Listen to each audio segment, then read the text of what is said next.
السلام علیکم عزیزان من، آج کے ولاگ میں خوش آمدید۔ آج کافی دنوں کے بعد آپ سے ملاقات ہو رہی ہے، جس کی ایک وجہ تو میرا مسلسل سفر میں رہنا تھا، اور دوسری وجہ یہ تھی کہ مجھے بھی سمجھ نہیں آ رہی تھی کہ کس قسم کا ولاگ آپ لوگوں کو پسند آ رہا ہے۔ میں نے 12 کمنٹس میں بتانے کے لیے آپ سے گزارش کی، لیکن مجھے کوئی خاطر خواہ ایڈوائز نہ مل سکی، کیونکہ میں نے اپنے چینل پر لکھا تھا کہ اس میں ٹیک پر یعنی ٹیکنالوجی پر، سیاست پر، معیشت پر اور ہسٹری پر ولاگز ہوں گے۔ تقریباً سبھی ٹاپکس پر ولاگز کیے، اچھے ویوز ملے، لیکن فیڈ بیک ایسا نہیں آیا کہ جس سے مجھے اندازہ ہوتا کہ آپ لوگ کس قسم کے ولاگز کو زیادہ دیکھنا چاہتے ہیں آئندہ کے لیے۔ تو سیاست پر کیونکہ بہت کم ولاگ کیے، اس کی وجہ یہ تھی کہ سیاست میں ایسی کوئی خاص نوعیت کی تبدیلی نہیں آ رہی تھی کہ جس کو ہم جیسے لوگ ڈسکس کرتے، کیونکہ میں نے پہلے بھی ایک ولاگ میں گزارش کی تھی کہ جو ماہر تجزیہ کار یا جرنلسٹ ہیں، ان کے پاس ایسے الفاظ ہوتے ہیں کہ وہ پرانی یا غیر اہم خبروں کو بھی اپنے تجزیے کا حصہ بنا کر دلچسپ بنانے کا فن رکھتے ہیں۔ لیکن پچھلے کچھ دنوں میں جب میری غیر حاضری تھی، پاکستان کے سیاسی شطرنج پر اتنی مووز ہوئیں اور اس طرح کی دلچسپ مووز ہوئیں کہ آج دل چاہا کہ ہمارا ٹاپک سیاسی ہونا چاہیے، پاکستان کی سیاست پر بات کرنی چاہیے۔ سب سے اہم بات اور تکلیف دہ بات کہ جو پوری دنیا میں اس وقت کہیں بھی نہیں ہو رہا کہ ہمارے ہاں فوجی عدالتوں سے لوگوں کو سزائیں ہونا ہے۔ یہ پاکستان میں ہمیشہ سے ایک متنازع موضوع رہا ہے کہ جو صرف پاکستان تک محدود نہیں، بلکہ یہ بین الاقوامی قوانین، پاکستان کے آئین اور موجودہ سیاسی حالات سے جڑا ہوا ہے۔ تو اس وجہ سے یہ سزائیں ابھی تو شاید چیلنج بھی ہوں گی، لیکن ان کی وجہ سے شاید پاکستان کی دنیا بھر میں بدنامی تو جو ہوگی، لیکن اس کی وجہ سے پاکستان کو معاشی نقصانات بھی ہو سکتے ہیں۔ اس کے علاوہ عمران خان صاحب سے ڈیل اور ڈھیل کی باتیں، وہ بھی ہمارے آج کے موضوع کا حصہ ہیں۔ پھر اس کے علاوہ عمران ریاض، جو کہ پاکستان کے ایک مایہ ناز صحافی ہیں، انہوں نے جن حالات میں اور جس طرح سے پاکستان کو چھوڑا، اسے بھی ہم کسی صورت اگنور نہیں کر سکتے۔ یہ وہ تمام معاملات ہیں جن پر آج ہم گفتگو کریں گے۔ سب سے پہلے اگر ہم پاکستان کے آئین کو دیکھیں تو پاکستان کا آئین بنیادی طور پر فوجی عدالتوں میں سویلینز کے مقدمات چلانے کی مخالفت کرتا نظر آتا ہے، لیکن پاکستان کے آئین میں کچھ ایسی تبدیلیاں کی گئیں ماضی میں بھی، جو کہ دہشت گردی کے خلاف مقدمات چلانے کے لیے فوجی عدالتوں کو یہ اختیار دیا گیا کہ وہاں پر یہ مقدمات سنے جا سکتے ہیں۔ لیکن ویسے مہذب دنیا میں اگر ہم 9/11 کے واقعے کو بھی لیں تو وہاں بھی اتنا بڑا واقعہ ہونے کے بعد اور ایسی کڑی سزائیں دینے کے بعد بھی وہاں جو مجرم تھے ان پر جو مقدمات چلے وہ سول عدالتوں میں ہی چلے۔ یہاں پر پاکستان کے آئین کی شق 199 کلوز 3 کے تحت ہائی کورٹس کے اختیارات کو محدود کر کے یہ اختیار فوجی عدالتوں کو دیا گیا تھا کہ دہشت گردوں کے خلاف مقدمات فوجی عدالتوں میں سنے جا سکیں گے۔ پھر اس کے بعد سن 2023 میں آئین میں تبدیلی کر کے یہ کہا گیا کہ اب تمام مقدمات سول عدالتوں میں سنے جائیں گے، لیکن 2024 میں ایک خاص پارٹی اور ایک خاص شخصیت کی وجہ سے یہ دوبارہ سے آئینی ترمیم کرنی پڑی، اور وہ آئینی ترمیم جس طرح سے کی گئی، جس طرح لوگوں کو اسمبلی اور سینٹ کے اندر لایا گیا، وہ بذات خود ایک بہت ہی متنازع مسئلہ ہے۔ لیکن اگر ہمارے ارباب اقتدار اور طاقتور لوگ یہ سمجھتے ہیں کہ ایسا کرنا جائز تھا، تو ابھی تک کے لیے اس کو مان لینا چاہیے، لیکن جب تاریخ اس کا فیصلہ کرے گی تو تاریخ میں یقیناً یہ ایک سیاہ باب ہوگا، پاکستان کی تاریخ کا ویسا ہی سیاہ باب جو 1971 میں لکھا گیا تھا۔ اگر ہم بین الاقوامی قوانین کی بات کریں تو بین الاقوامی طور پر بھی جو انسانی حقوق کے ادارے ہیں وہ ایسی عدالتوں کی مخالفت کرتے نظر آتے ہیں۔ اس کے علاوہ ICJ یعنی انٹرنیشنل کورٹ آف جسٹس، انہوں نے بھی پاکستان میں ایسے مقدمات چلائے جانے پر اپنے تحفظات کا اظہار کیا ہے، اور ان کا کہنا ہے کہ سیاسی لوگوں کے خلاف جو مقدمات ہیں وہ آئین اور قانون کے اندر رہتے ہوئے ایسی سول عدالتوں کے اندر چلائے جانے چاہیے جہاں پر ان کو اپنا وکیل رکھنے، اپنا موقف صحیح سے پیش کرنے، اپنے موقف کو اخباری نمائندوں یا الیکٹرانک میڈیا کے سامنے رکھنے کا حق مل سکے۔ اس کے علاوہ ایمنسٹی انٹرنیشنل نے بھی ان مقدمات پر اپنے تحفظات کا اظہار کیا ہے، اور بہت کھل کر کیا ہے۔ وہ ان مقدمات کو غیر آئینی اور غیر انسانی سمجھتے ہیں۔ غیر انسانی اس وجہ سے کہ یہ انسانی حقوق کی عین خلاف ورزی ہے۔ لیکن اگر پاکستان کے مخصوص حالات کے اندر دیکھا جائے تو بے شمار دفعہ ایسی عدالتیں قائم ہوئیں، لوگوں کو سزائیں ہوئیں، اور بعد میں اس پر اظہار افسوس ہی کیا گیا۔ آج بھی تمام پاکستانیوں کی گزارش ہے ایسے اداروں سے، ایسے لوگوں سے جو اس پر خوش ہو رہے ہیں یا تالیاں بجا رہے ہیں، کہ یہ کسی کا انفرادی مسئلہ نہیں ہے، یہ پورے پاکستان اور پاکستانی عوام سے جڑا ہوا ہے۔ اگر آج کوئی ایک پارٹی زیر عتاب ہے تو کل کو دوسری پارٹی زیر عتاب آ سکتی ہے، اور پھر پہلی پارٹی کو خوش ہونے کا موقع ملے گا، کیونکہ یہاں پر یہ ایک ریت رواج بن جائے گا کہ سویلینز کے مقدمات کو فوجی عدالتوں میں سنا جائے اور وہاں سے وہ سزا یافتہ ہوں۔ اس تمام معاملے کی اگر ہم بیک گراؤنڈ میں جائیں تو عمران خان کی 9 مئی کو گرفتاری کے بعد یہ تمام معاملات شروع ہوئے، اور جو پرتشدد ہنگامے ہوئے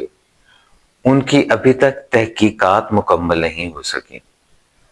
کیونکہ ان کی تحقیقات کو CCTV فوٹیج کے ذریعے اور وہاں پر موجود گواہان کے ذریعے عام عدالتوں کے اندر یہ مقدمات چلا کر پہلے اسے سیٹل کرنا چاہیے تھا اس معاملے کو، کہ آیا کہ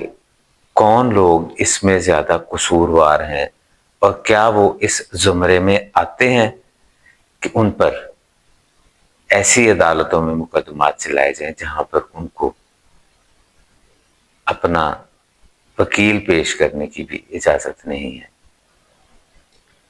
بہرحال اب تو یہ 26 دسمبر 2024 کو تمام کیسز پر سزائیں سنائی جا چکی ہیں، جو کہ 2 سال سے 10 سال تک کی سزائیں ہیں۔ ان پر آگے کیا پیش رفت ہوتی ہے، عدالتیں اس بارے میں کیا کہتی ہیں، وہ آنے والا وقت بتائے گا، لیکن ابھی جو بین الاقوامی رد عمل اس پر آیا ہے امریکہ اور برطانیہ کی طرف سے، وہ انتہائی شدید ہے۔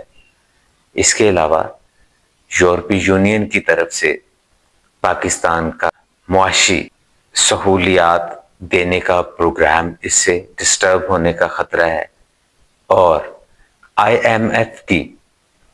جو نیکسٹ انسٹالمنٹ ہے وہ بھی ایسا لگ رہا ہے کہ جیسے خطرے میں ہے۔ امریکہ نے خاص طور پر اس بات پر زور دیا ہے کہ ان مقدمات میں شفافیت کو مد نظر رکھا جائے،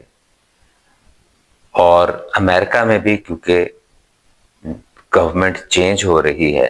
اور نئی آنے والی گورنمنٹ ایسے مقدمات اور ایسی رجیمز کے خلاف ہے جو کہ کسی بھی غیر سیاسی قوت کی پشت پناہی کے باعث وجود میں آئے، تو آنے والی حکومت کے لوگ اس وقت تابڑ توڑ حملے کر رہے ہیں، جن کی وجہ سے پاکستان دنیا بھر میں بدنام ہو رہا ہے اور اکیلے پن کا شکار ہو رہا ہے۔ جو لوگ پاکستان کی معیشت کو درست کرنے کے بہانے اپنے مقدمات کو ختم کر رہے ہیں بلکہ کر لیے ہیں، وہ لوگ صرف آئے ہی اسی کام کے لیے تھے۔ ہماری معیشت زیرو سے بھی نیچے چلی گئی ہے۔ عمران خان کے دور میں کووڈ جیسی وبا کی پھیلنے کے باوجود پاکستان کی شرح نمو گروتھ ریٹ 6.7 تھا، اور آج پاکستان کا گروتھ ریٹ 0.07 پر چلا گیا ہے۔ بہت سی بڑی شخصیات نے باہر سے اربوں ڈالر آنے کا بھی دعویٰ کیا، لیکن کسی ملک نے کوئی 1 روپیہ بھی پاکستان کو نہیں دیا۔ انویسٹمنٹ آنا تو دور کی بات، شاید ہمارے اثاثے بھی ہونے پونے لینے کے لیے کوئی تیار نہیں ہے، کیونکہ اتنے غیر واضح قسم کے حالات میں کوئی بھی شخص اپنے سرمایہ کو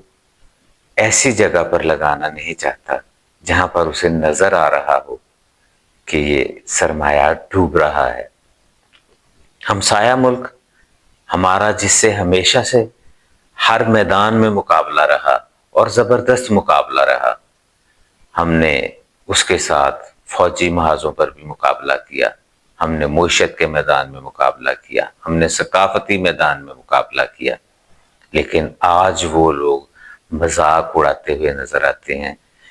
کہ ہم پاکستان کی بات ہی نہیں کرنا چاہتے، کیونکہ وہ بیچارے اپنا بس روٹی روزی اگر چلا لیں تو ہمیں خوشی ہے۔ ایسی باتیں سن کر تکلیف ہوتی ہے، اور یہ بات ان لوگوں کو بھی سوچنا چاہیے جو کہ خود کو ہمارا مسیحا بنا کر یہاں پر پیش کرتے ہیں، لیکن شاید ان لوگوں نے اپنی ریٹائرمنٹ کے بعد یا اپنے اقتدار کے بعد پاکستان میں رہنا ہی نہیں ہوتا، اس وجہ سے ان کے مفادات ہیں وہ پاکستان میں نہیں بلکہ باہر ہی جڑے ہوئے ہوتے ہیں۔ کون سی ایسی بڑی شخصیت ہے جو کہ ریٹائرمنٹ کے بعد یا وقتی طور پر اقتدار چلے جانے کے بعد یا مستقل طور پر اقتدار چلے جانے کے بعد پاکستان میں رہتے ہیں۔ تمام کے تمام لوگ سینکڑوں نہیں ہزاروں کی تعداد میں ایسی جگہوں پر سیٹلڈ ہیں جہاں پر وہ پرآسائش زندگی گزار رہے ہیں، اور عام پاکستانی جس کے ہاتھ سے صنعت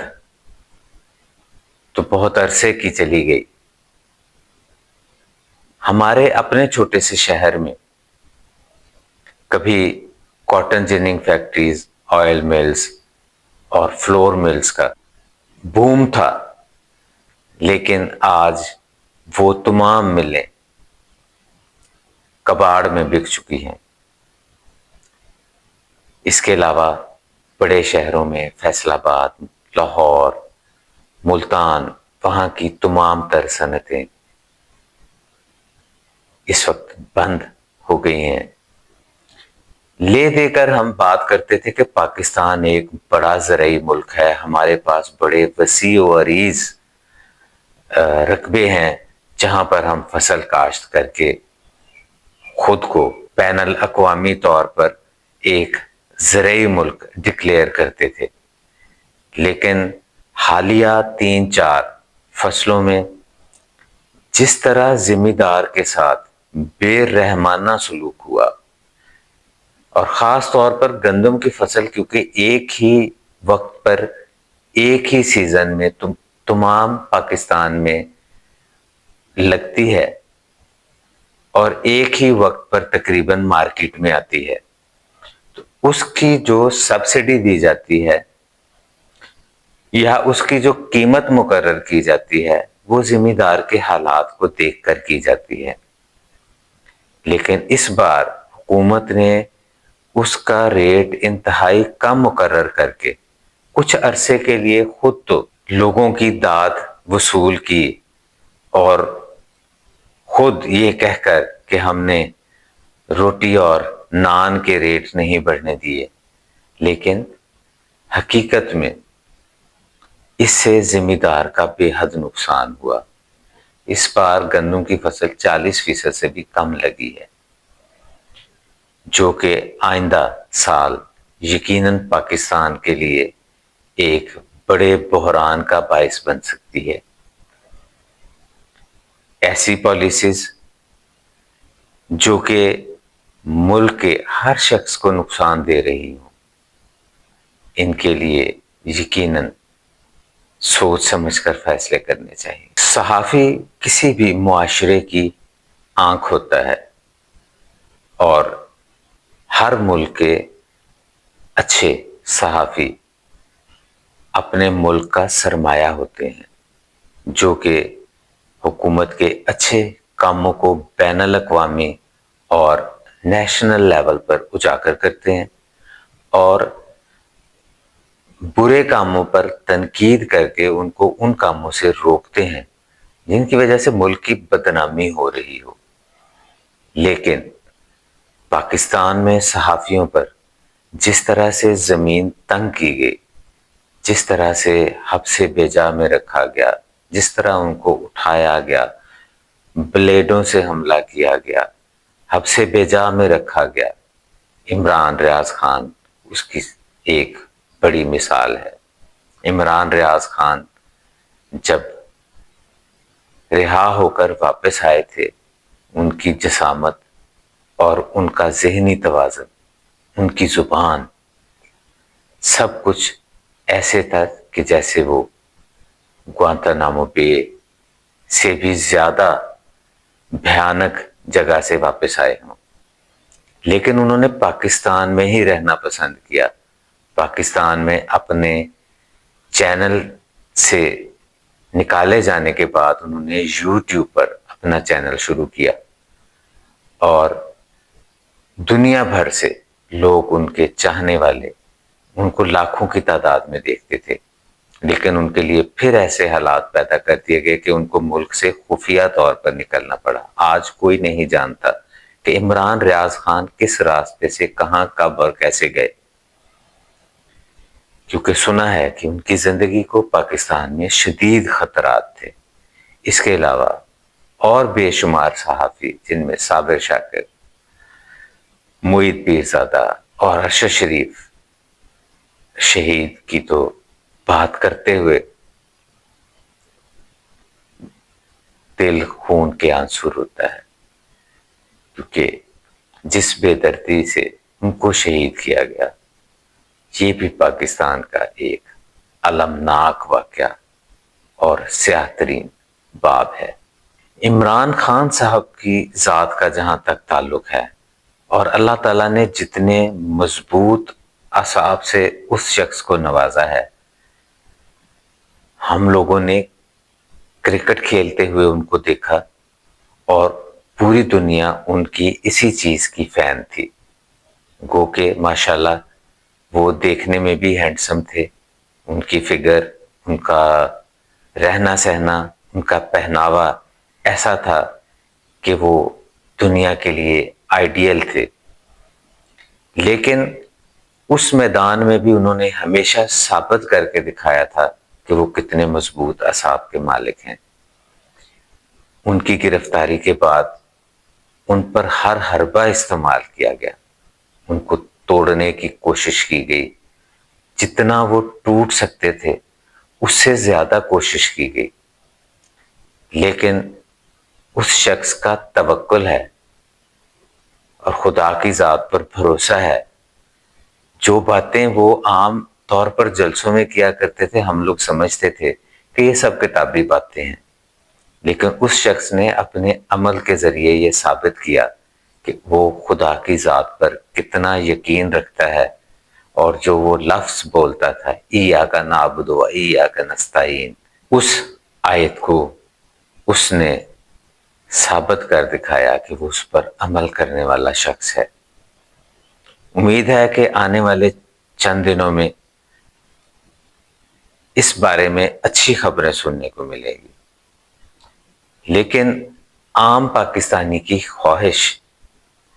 میں ارباب اقتدار تک پہنچانا چاہتا ہوں۔ عام پاکستانی کی خواہش یہ ہے کہ پاکستان کے تمام ادارے، پاکستان کی تمام سیاسی جماعتیں ہمارے لیے قابل احترام ہیں،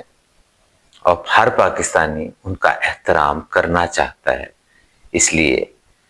خدا را ایسے حالات پیدا کریں کہ جن کی وجہ سے پاکستان کی عوام خوشحال ہو، پاکستان کو ترقی ملے،